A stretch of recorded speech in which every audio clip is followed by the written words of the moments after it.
So, if that's the case, that was a seminal point in the history of our planet because it started to further define the breakup of continents. Okay, what does all this have to do? Well, as this huge piece of space debris is still careening inward toward speculations, but it does come back from the region of Orion. It comes up and under the back side of the sun. That's why we really never get to see it back then. At least this time we didn't. We see it now, but with great difficulty and expensive photography. Well, here's what. Let me tell you what a few people kind of argue about that with me, and they say that, well, when people tell you it's in the backside of the sun or behind the sun, it's told to me, well, we go around the sun. So at what point, at some point, we should be on the same side, and that's what I get told by some out there. What do you say to something like that? Well, it's coming up. It's been coming up, and I believe now it's about ready to arc out again. And this arcing out will be on or about September 18th, 2016. On or about that date, give or take 24 hours. And that date could signal a major global earthquake. Interesting. And it'll be the same arrival and landing of a series of UFO ET cultures in Mexico City and or Veracruz or both. I'll go out on a limb on that one tonight. Okay? Okay. But can't guarantee it'll happen, but this is the information that I've been working on and gathering, and I believe is the right conjuncture of dates. Okay, now, hits the baby sun, knocks it into an 1,800-year-long journey from the region of our solar system back to the giant blue-black controller star, which then sucks it into its orbital influence and throws it back out, slings it out, just like Apollo 13. Remember when they got in trouble? Yeah. They had to complete the mission to the moon to get slung out back toward the Earth again because they didn't have enough fuel. So, cast out, and the big blue-black sun sends it flying back toward our solar system. And there goes my throat. Mm-hmm. Mm-hmm. I'm gonna hold everybody in suspense as I drink a little water here. Well, that's quite all right. Believe me, I know how it is. I probably drink half a gallon a day from assorted containers. That's good. All right. So, we believe that this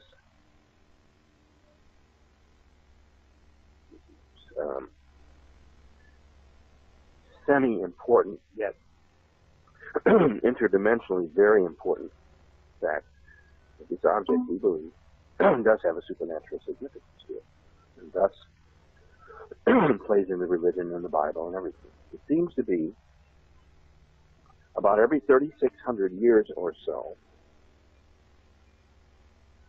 You'll have to excuse me. I'm having such a bad time with my throat tonight. Well, I'm fighting off a cold. That's quite all right. I'll give you a chance. Go ahead and have some water because I want to address something. I've got every now and then there's somebody who's listening who may have a problem hearing things, and I'm just letting everybody know that it's coming in great on my end. All my meters and dummy needles here are telling me everything's fine, and nobody else has complained. So, folks, remember, if you're listening by Wi-Fi or something like that, wireless connections, it could very well be on your end, but I assure you the broadcast is coming off just wonderful off our end. Matter of fact, I'm very happy with it because I wasn't sure how it was going to go tonight because I had to throw things together over the weekend here. So, but came out good. And we do have a caller, too. But go ahead, Dr. Rand, and finish your... Yes, let me finish the dissertation on the baby sun, Wormwood. Okay.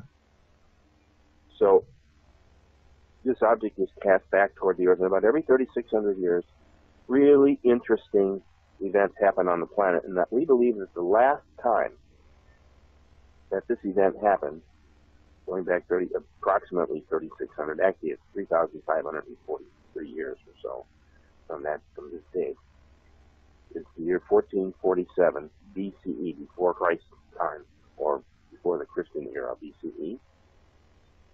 Moses was leading the Israelites out of Egypt after 400 years of bondage. In fact, that movie's coming out, by the way, and it looks like it's going to be pretty good. It's in 3D. Okay. Okay? That would account for most or all of the phenomenon that occurred when Moses used his rod. And this is all talked about in the book of Revelation. Isn't that interesting? Like corroboration. Follow me? Mm-hmm. I found that this was happening more and more when I researched these stories. But now there's, just so for the record, now there's actual scripture or text or however you want to, whatever you want to call it, that goes back even further than that talks about this event. Yeah. Yeah. Mm-hmm. Now, where does this leave us at this point? Well, we happen to be living in a very, very interesting time period.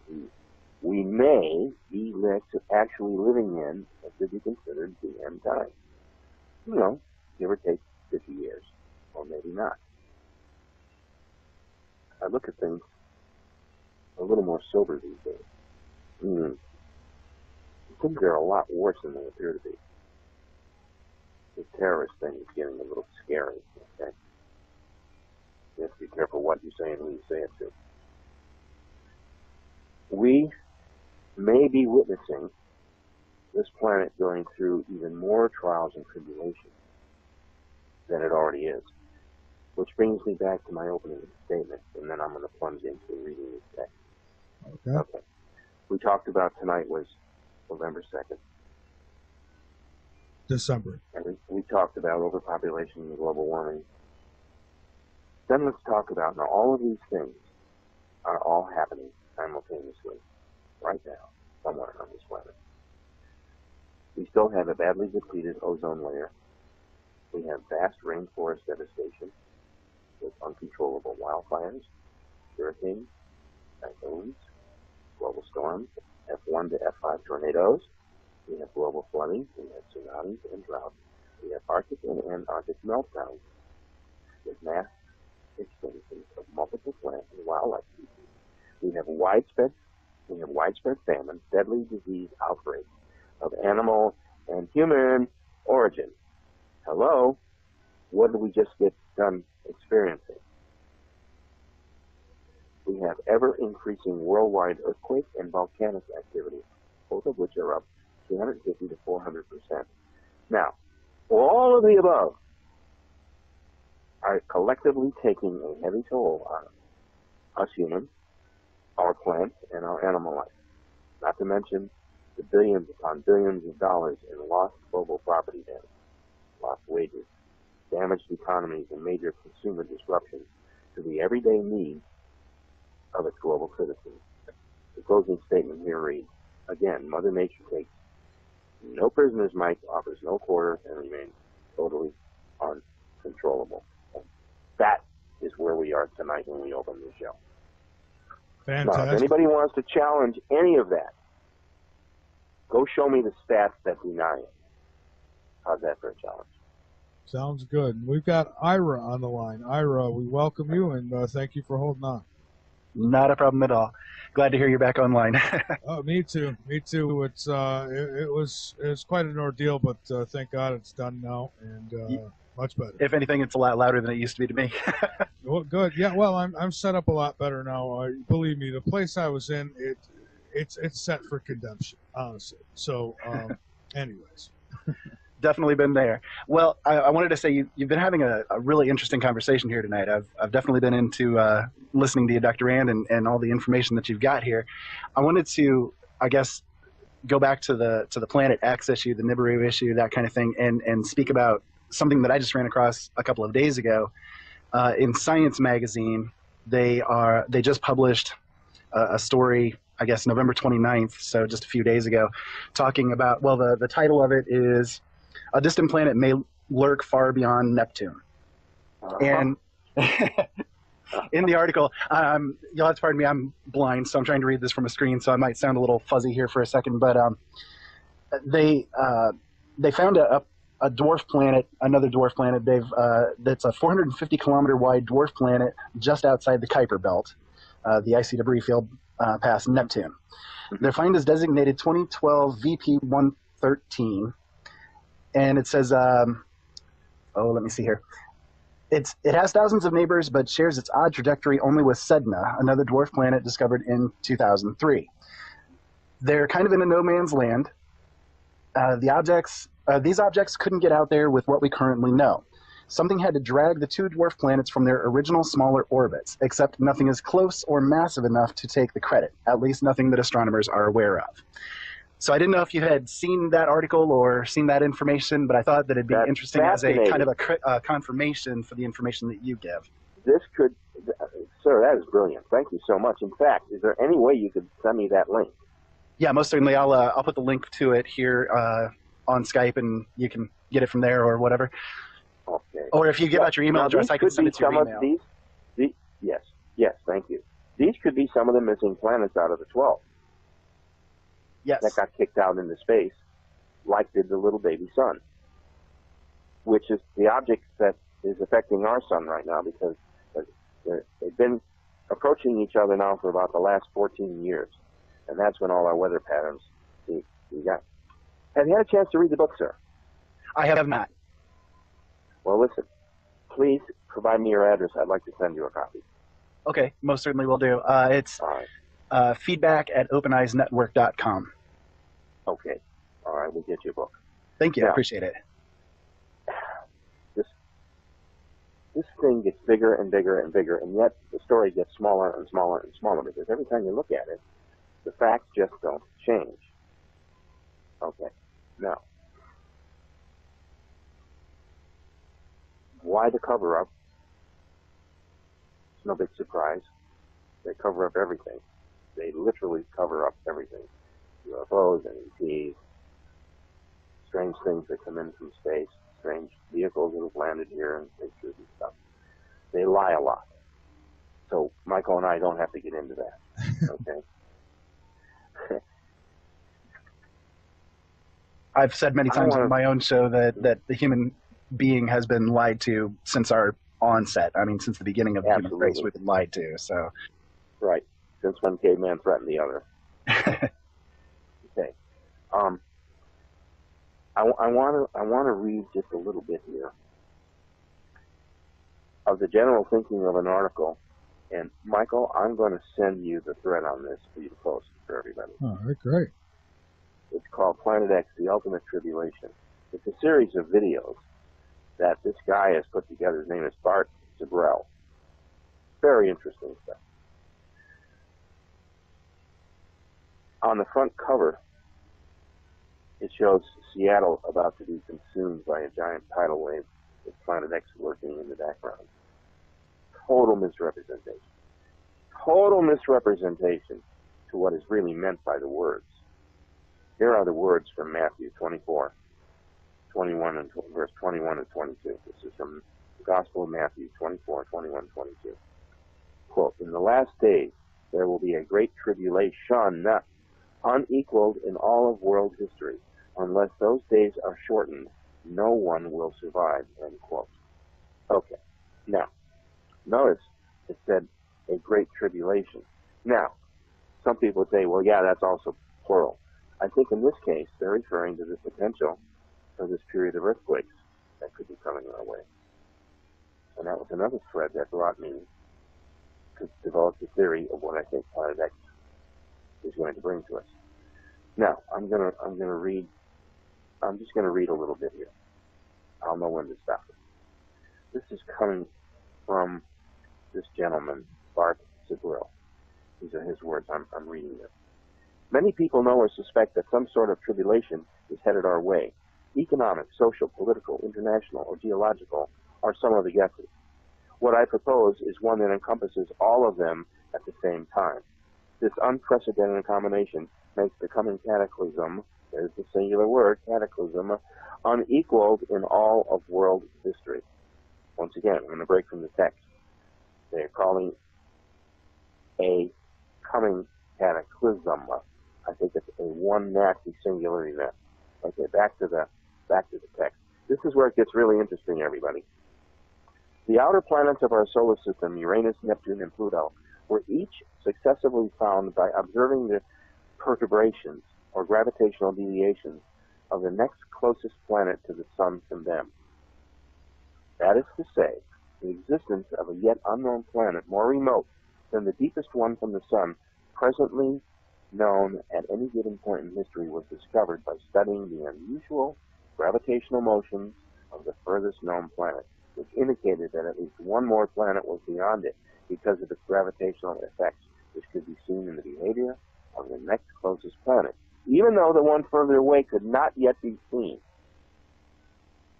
They were looking into the future.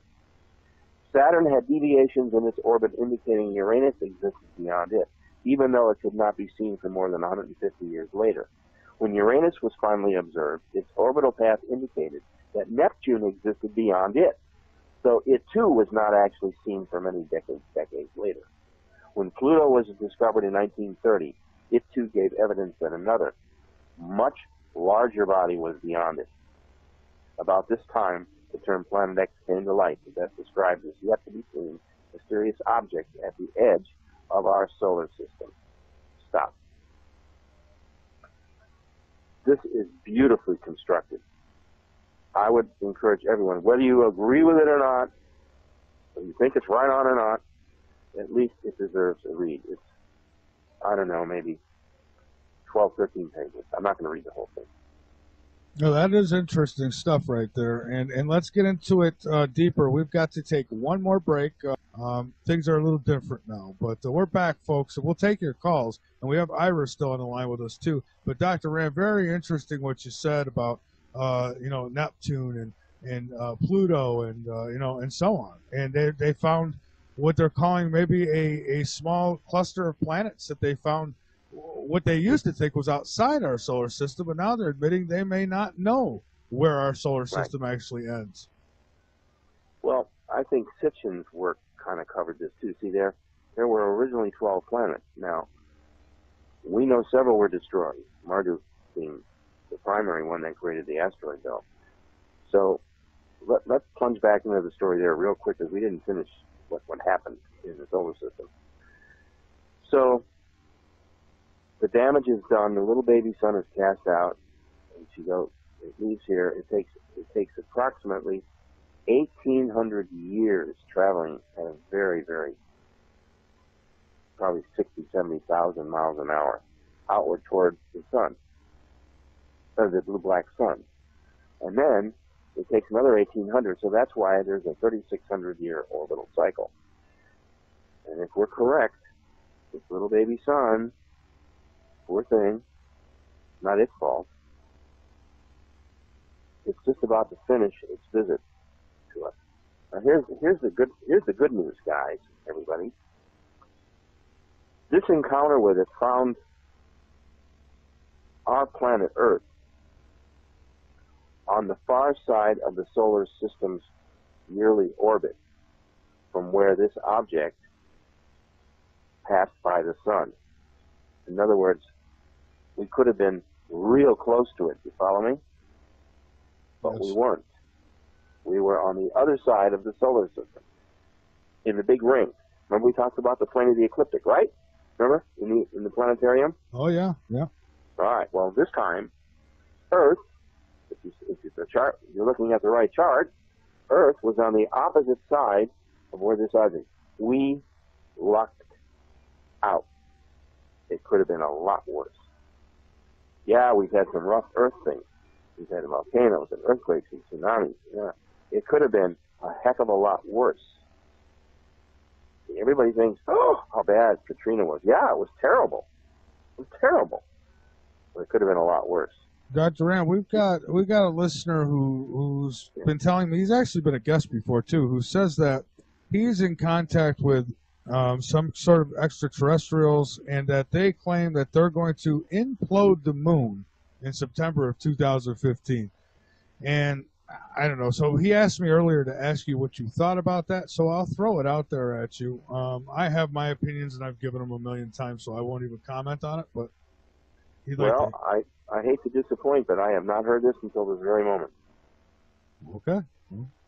Fair I enough. mean, first I heard about it. My first question would be, well, why would they want to do that? Why would they want to destroy the moon and how it affects us? Without that moon, our seasons aren't regulated properly, and our tidal system falls down, and a whole bunch of governors. See, that moon is our governor. You follow me? Yeah. Okay. Why would the ETs want to destroy that? That doesn't make sense to me. That's my immediate reaction to what I just heard. Okay? Yeah. Have you ever heard of the Galactic Federation of Planets? Because that's what he claims are the ETs that he's in touch with, and I guess one's name is Joseph, and so on and so forth. And I'm not knocking the guy, although I am a little bit because I don't believe it either. But that's me. You know, and without solid evidence, there's not too much I will believe unless I see it with my own eyes. If that date comes and goes, either his information was incorrect or the plan changed. Wasn't I nice about that? You were very nice about that. Well done. Okay. So I guess we'll just have to wait to see. Yeah. So that's what I say. Hopefully it doesn't happen. Yeah, I hope Okay. not either. I just don't see. I asked him. I says, "But if the moon's gone, you know," and I brought up all the issues that you just brought up, and apparently the answer was that something else would be put in its place. So Right. And pictures and tons of stuff about this. All you have to do is go digging for it, and you'll find out stuff. You'll go, wow, I didn't know that. No, that can't be. Well, it is. All right? I found one other thing that I wanted to read to you. It's from page 2.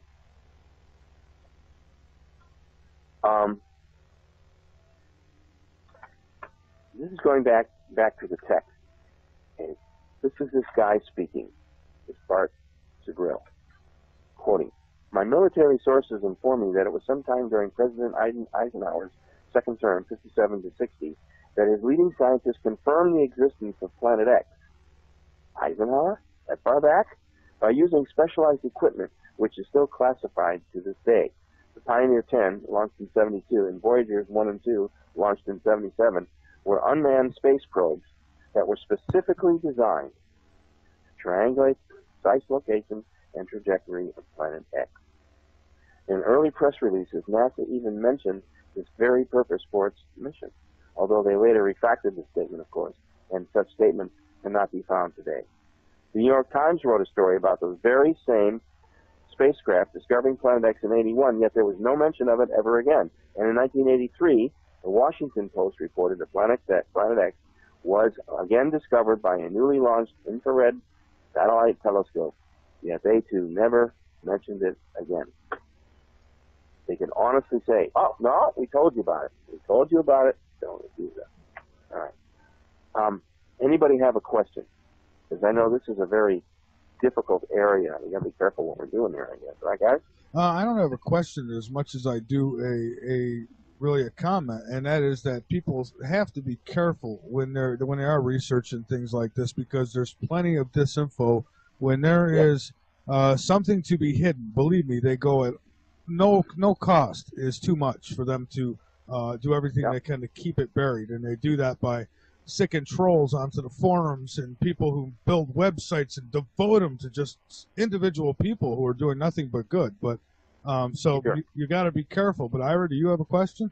Well, just to reiterate that, they'll put 50 layers of BS on top of the actual hidden truth, and you'll still even have to dig into the hidden truth there after you get through the 50 layers of BS. Yeah, like a Nugentella, like a guy like that who just sits there all day building websites about debunking the truth. And it's it's a shame, because there's a world full of people like this who sell their souls, would sell their mothers just to get ahead. And it's too bad. That's why I've lived with leaky roofs and in cracked windows, and then you don't have enough time in your day to rebuff or rebut every single one of the issues or the posts that he puts out. He'll put out 8 or 9 or 10 a day. Well, you haven't got time to put out 8 or 9 or 10 rebuttals to the things that he puts out. Well, nor would I want to take the time to debunk it all or refute it all, because you know what? Anybody who believes that stuff has obviously not done the research, and they're not worth my time anyway. So right. Well, one comment that I would toss into the actual conversation, getting away from the trolls, would be They're right now they're working on completing by the year 2023 the LSST, which is called the Large Synoptic Study Telescope down in Chile, and they're planning on using it to do a 10-year search for everything that is outside of what is considered the normal solar system, out into the Kuiper Belt and so forth. Well, number one, I will say that according to new information that they've put out, they do think that the solar system itself probably extends out about 2 light years away from the sun, and everything within that 2 light years would be the actual solar system, quote unquote. But the other thing I thought was interesting about the name of that telescope, not to get into the religious stuff because I'm not religious, but when people think of the word synoptic, of course that means like an aggregation of data, but also things like the synoptic gospels, which is Matthew, Mark, Luke, and John. Those are where the information that, for instance, Jesus spoke about with the tribulation that was coming up was in the synoptic gospels, and here they're putting together this synoptic telescope to look for objects out there in the solar system. Just kind of wanted to throw that out there and see what you thought about all of that. It all fits, my dear friend. It all fits too neatly, doesn't it? Yes. Yeah, it's little chunks of hidden info like that, the little breadcrumbs that they give out. That's right. If you only knew how brilliant this whole plan was, whoever concocted it. See, we still think there's this hidden conspiracy where there's this bunch of global brats and tyrants who run the planet, right? Breaking it and controlling all of us and the money and everything, right? I mean, don't we all kind of think that there's the cabal of bad guys out there who are really the ones who are really causing all these problems, right? As a standard, yeah. Yeah. All right. Well, I've often wondered if, in fact, there's 2 sides to this fight. I've always believed that there was an ET side who was also counteracting lots of weird stuff, fighting on our behalf, because we never see it. Most of us aren't even aware that ETs exist, or they refuse to believe it anyway. So, we have to ask ourselves, where are we on the cosmic clock? Are we 30 seconds before the big guys start chiming? Or are we still 5 minutes away? See, cosmic time and Earth time, two different equations, you see? Well, to toss into that, one of the things that people don't think about is when they think about the Illuminati or the New World Order or the Dark Masters and that sort of thing, is that they'll point to the pyramid symbolism on the dollar, for instance, and you got the all-seeing eye up above and so forth. Mm-hmm. Well, one thing that always comes to my mind with regards to that fits right into this is that a pyramid has multiple sides. Just because you're only seeing that one side of it doesn't mean that that's all that there is. They're only displaying their own side of it there. Mm-hmm. Mm-hmm. Mm-hmm. Okay, boy. If we start going down the slippery path of Illuminati and all secret societies, man, are we in for a big, we can get in a lot of trouble, guys. Well, we don't have enough time. I don't know if I'm up for that ruffle tuffle on that one. We don't have time to get into that anyways. That's more than a half hour. That's for sure. But Dr. Rand, we do have about another, I'd say, 25 minutes to go with you. And so I want to give you the floor and make sure that you have time to get out whatever you would like. And Ira, I thank you for your call, and I'll be in touch with you after the show or tomorrow afternoon. Sounds great. I'll be available whenever. Dr. Rand, thank you so much for being here. It's great. Thanks for being a part of our group. I really enjoyed it. I look forward to meeting you sometime. You bet. Me too. Thanks, guys. All right. Have a good one, Ira. Bye-bye. Thank you. All right. So, Dr. Rand, the floor is yours. No more breaks. We're going to go right through here, and we've got, like I say, about another 25 minutes. And I do thank you. So, go right ahead. Well, let me. I'm going to jump to page 10. It's the second paragraph. Remember, I said I wanted to read some things. Wasn't going to read it word for word, but I came across this paragraph earlier today. Okay, I'm quoting from the same text I've been reading from. It refers to this topic called the Book of Revelation. Okay. Quoting, the confusion and diversity of opinions regarding the Book of Revelation may be similar to the dividing camps of science versus religion, with the true answer being found by incorporating bits of both. With Revelation, there appears to be 2 camps as well, literal versus symbolic. Some may argue all day long that the Book of Revelation is one or the other. What I propose is that it may be bits of both. God is such a poet, with depth of mind beyond human understanding, that it may mean one or two other things literally as well, all at the same time, all together. The book of Revelation may be symbolic, but it may also be literal, and it may have been fulfilled in the first century, and it may also be refulfilled in the last days, all in each and every paragraph. So I ask the question, has anyone ever considered this possibility? It's food for thought, isn't it, Michael? It certainly is, and I agree with you there too. It's, you know, there's good arguments on both sides, but when it comes down to it, it could be either or. Nobody can prove it 100% either way. So prepare, right? Yeah.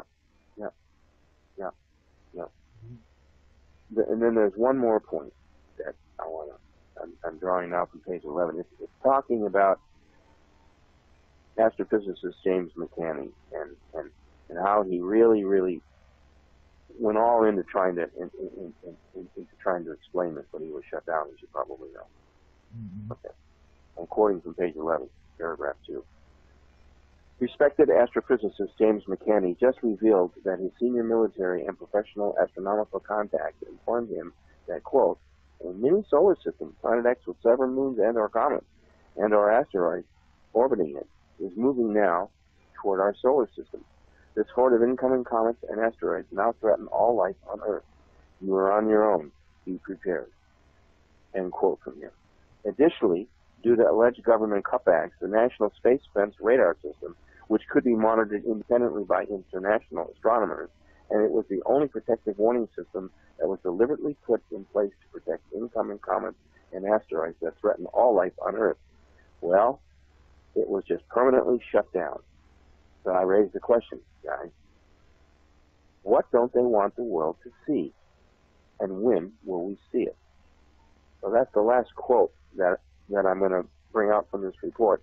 But it's something that I'm going to send to you, and I'd like everyone to take a look at it. And there's interesting references all through it. So it's not just this guy's work of fiction. Okay? Wonderful. Yeah. Mm-hmm. So listen, you've got to have some questions. Come on, blow me, try me. Well, I guess my questions are a little off of the whole Planet X thing, but Ferguson, Okay. do you think that this is part of prophecy? Oh, absolutely. Oh, absolutely. We should have seen this coming. Oh, I have seen it coming. The mainstream media plays race as a division, and people fall for it every single time, and that's all it'll take, you know. Let it keep spreading, and hey, martial law. But we have another call, Dr. Rand. We've got James, and James is in Massachusetts, I believe. Welcome aboard, James. Yeah, how you doing, Michael? Good. How are you? How you doing? Fine. How you doing, Dr. Rand? I'm doing fine, sir. Welcome to the show. Yeah, I was in L.A. recently, a couple of years ago, and I went to the Griffith Observatory. It showed that Pluto and Neptune changes. Pluto passes, is like the eighth planet, and then Neptune's the ninth. Is it possible that Planet X is doing that? I don't know if I understand the dynamic of what you were explaining. In other words, I'm not familiar with it, so it's hard for me to make...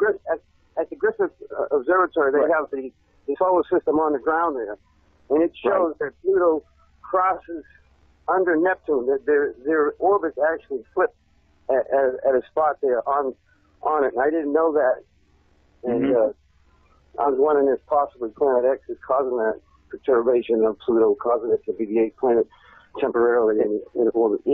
It's widely believed, sir, that this incoming body has been affecting all of the planets ever since about 1972, when they first discovered these perturbations were happening with the planets. So my answer to you is yes, I do believe that.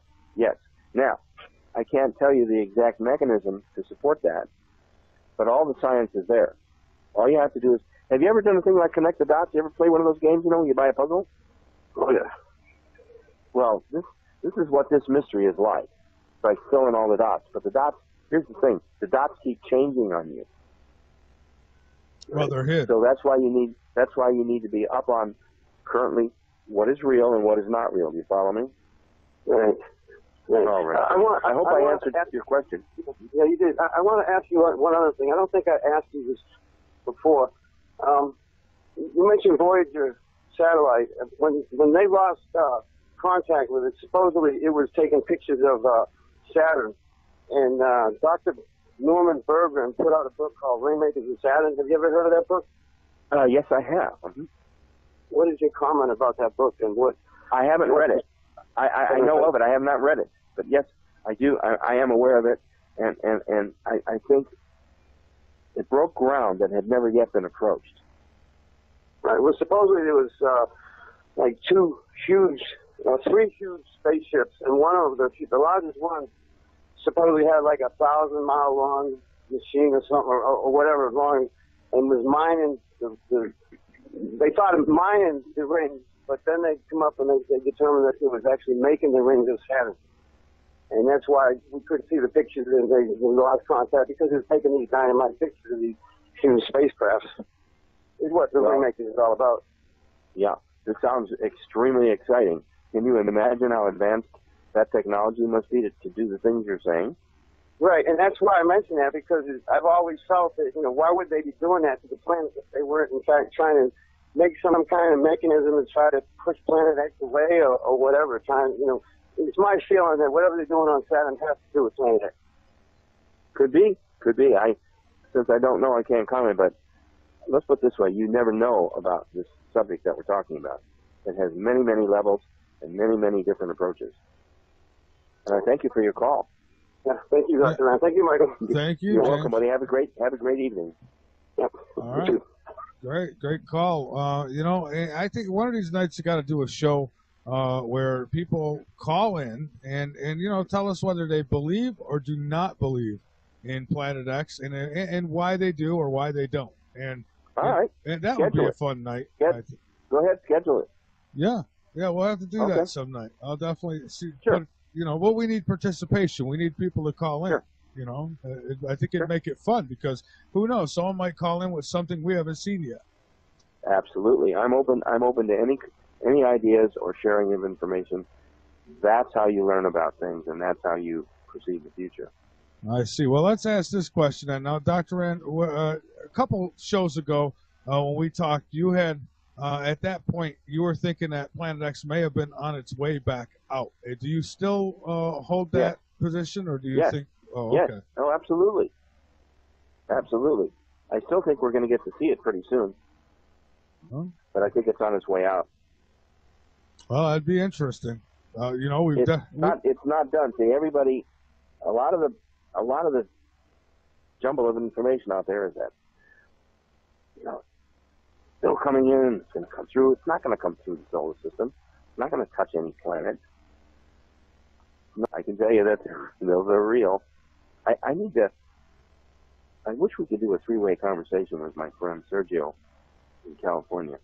I think I mentioned to you privately about our experience with the big triangular craft over his little two-story building. Yeah, well, actually, we did a show on that one night. Yeah. I still am remembering bits and pieces of what happened, even though it's years later. They do that for a reason, by the way. They don't want you to experience the whole thing right away over, because it could be traumatic. See, there are things that I probably saw on the ship. We were on board 11, 12 minutes, no more, according to my watch and his watch. So it's interesting. My watch kept running, but his stopped. So I knew when the event began. For some reason, and I'm looking right now. Here I am. As I'm talking to you, Michael. I'm holding the very watch I had on my arm that day in April of 2004. I had the same watch on my arm, and it's still running. Well, so I can tell you that the technology is real.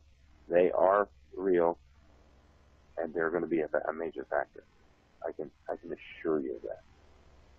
I was going to say, even if you had some kind of, say, watch camera, because we know these technologies exist, even if you had that and you had actual footage, everybody would say it wasn't real. Oh, that's okay. That's okay. That's okay. I'm the one that had the experience. They didn't. That's right. I had my own experience. I know why. But I'm just saying, that's been my destiny. That's been my interest. That's been my gift. That's been my reward. And there will be more. That's why I can speak the way I do, because I do believe what I say, and I can pretty much back up everything that's happened to me. Yeah. But see, each of us has a role to play. Mine and yours are talking about these things.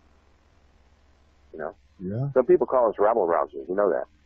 Yeah, you know, and I tell the listeners the same thing. The experiences that I've had, they're my experiences. They're for me, yep. And that they're for me to understand that there is reality to this UFO phenomena, this whatever, you know. And yep. I'm not trying to convince them. I'm just telling you about it. If you want to listen, great. If you think I'm full of it, that's okay. No harm done. Right? No, wish you were along for the experience, but sorry. Yeah, it's you know, I never met no ETs, but I seen the craft and I seen it up close, and I'll tell you what, it's real. This craft that we saw above the building, it was literally a scene out of Star Trek. We were up on the roof of the 3-story apartment in the Mid-Wilshire district of LA, and it's from the 3rd floor. It is the most spectacular view of downtown Los Angeles at night with all the skyscrapers. It is truly, truly beautiful, beautiful view. And we would go up there, and we would have a glass of wine after dinner, or sometimes we'd eat dinner up there. There was a little place to sit. You know, bring wine up there and some food, pasta, whatever. Well, this night was perfect. There was absolutely no stars in the sky. So the only light that was cast upon the dark sky was from downtown. So where we were at, the sky was totally dark. No light, except for the building. Well, remember how the warbirds used to just vibrate into view on Star Trek? Remember the warbirds? Oh, yeah. Cloak? Yeah. Uh-huh. Remember that? Remember that? I do. Well, I'm telling you, I saw this huge, mega block ship in the form of a wedge. When I first consciously encountered it, it was coming toward me from the west, moving east into my view, and it just shimmered into focus, and then suddenly it was as clear as a bell. It was this huge, looked like dark black gray metal, 3-story spacecraft in the form of a wedge, like a W. It looked like a W. Wow. Wow. And it was no more than 1,000 feet overhead. No more. But it was so big, it seemed like it was so huge. It was like it was right there. The only way I can describe it to you.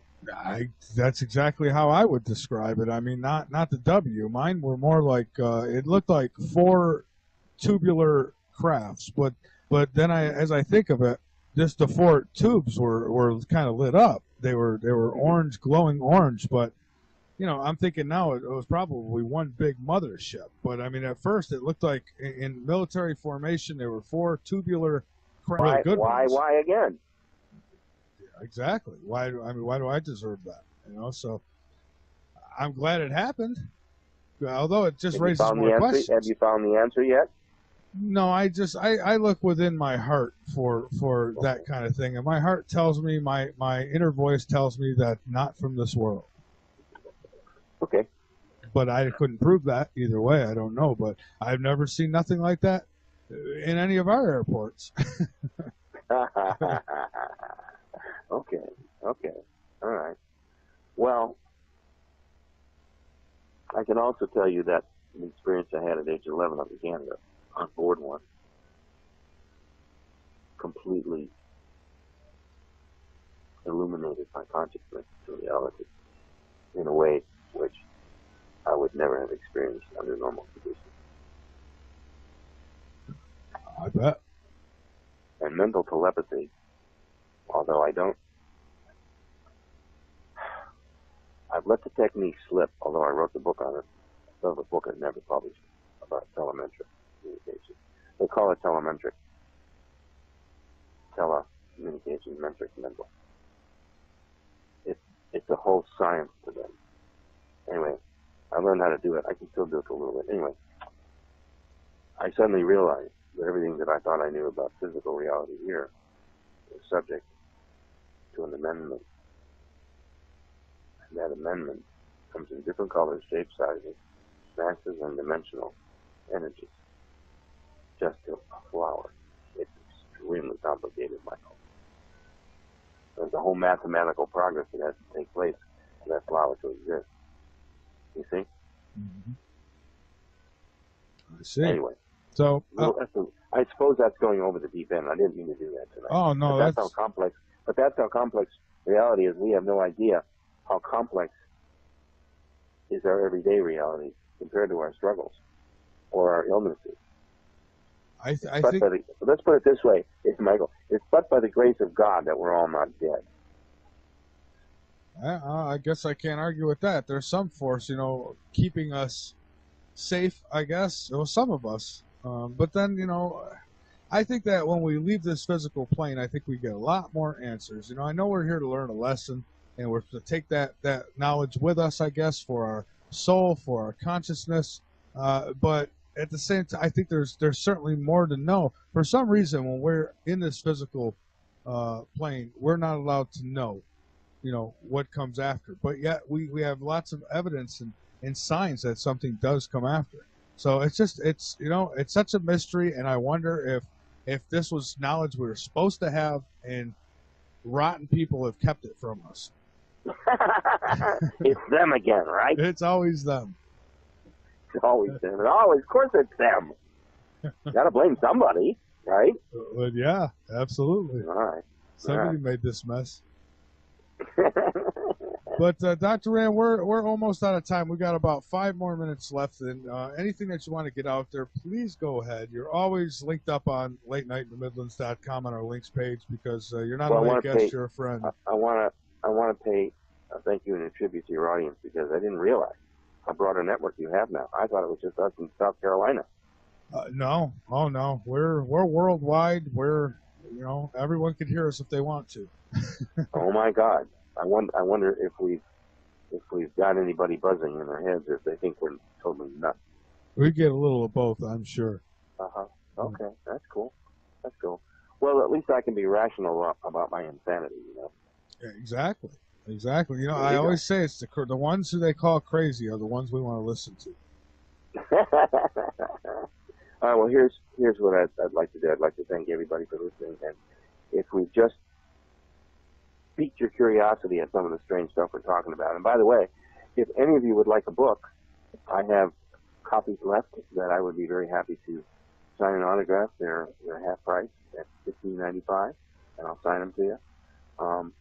You can get them through Amazon.com or through Michael or myself.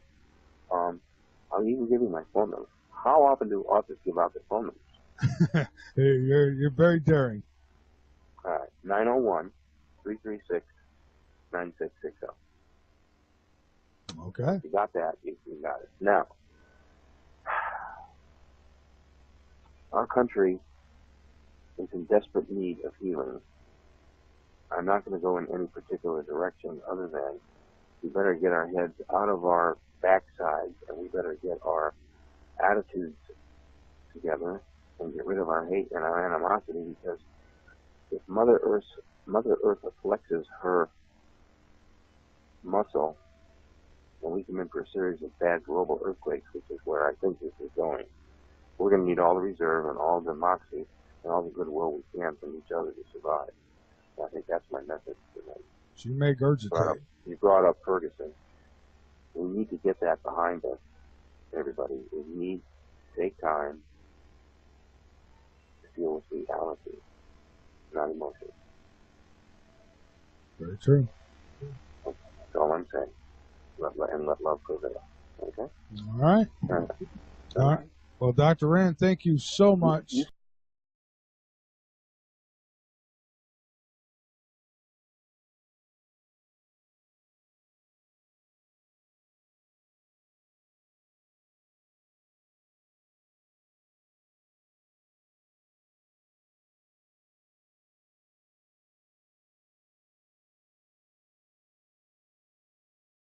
So, if that's the case, that was a seminal point in the history of our planet because it started to further define the breakup of continents. Okay, what does all this have to do? Well, as this huge piece of space debris is still careening inward toward speculations, but it does come back from the region of Orion.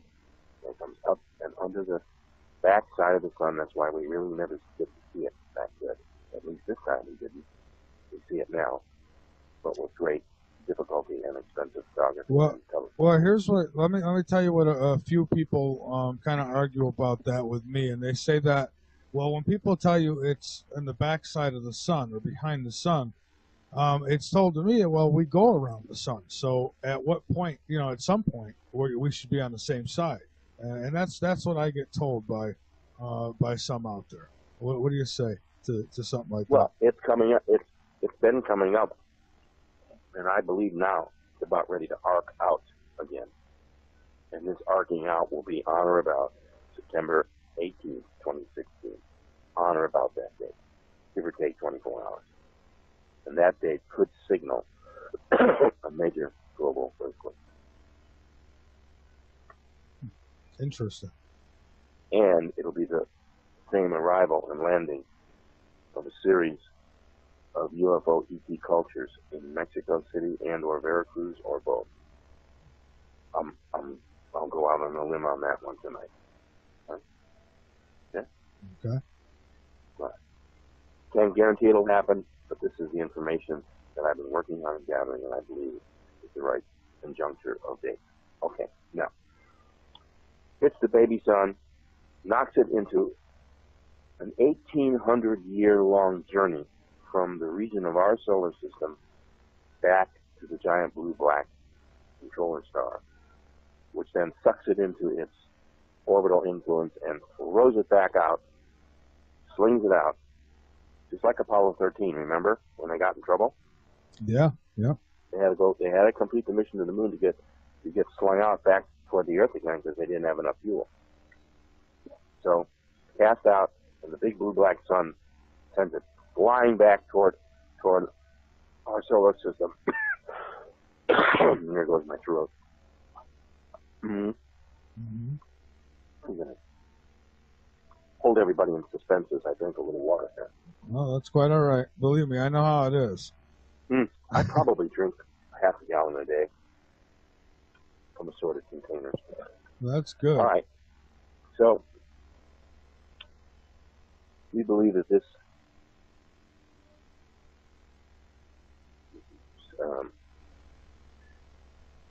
semi-important yet interdimensionally very important fact that this object, we believe, does have a supernatural significance to it, and thus plays in the religion and the Bible and everything. It seems to be about every 3,600 years or so.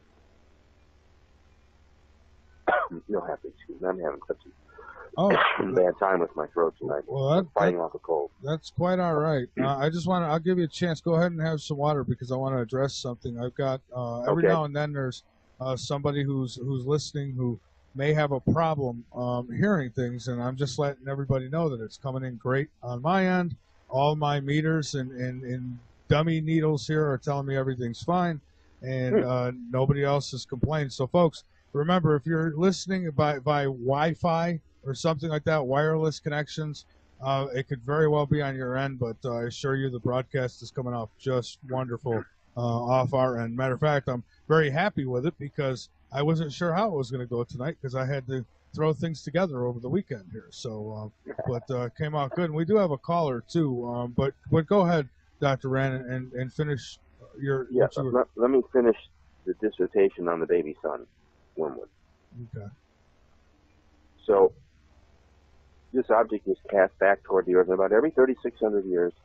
Really interesting events happen on the planet, and that we believe that the last time that this event happened, going back approximately 3,600, actually it's 3,543 years or so from this date, It's the year 1447 BCE, before Christ's time, or before the Christian era, BCE.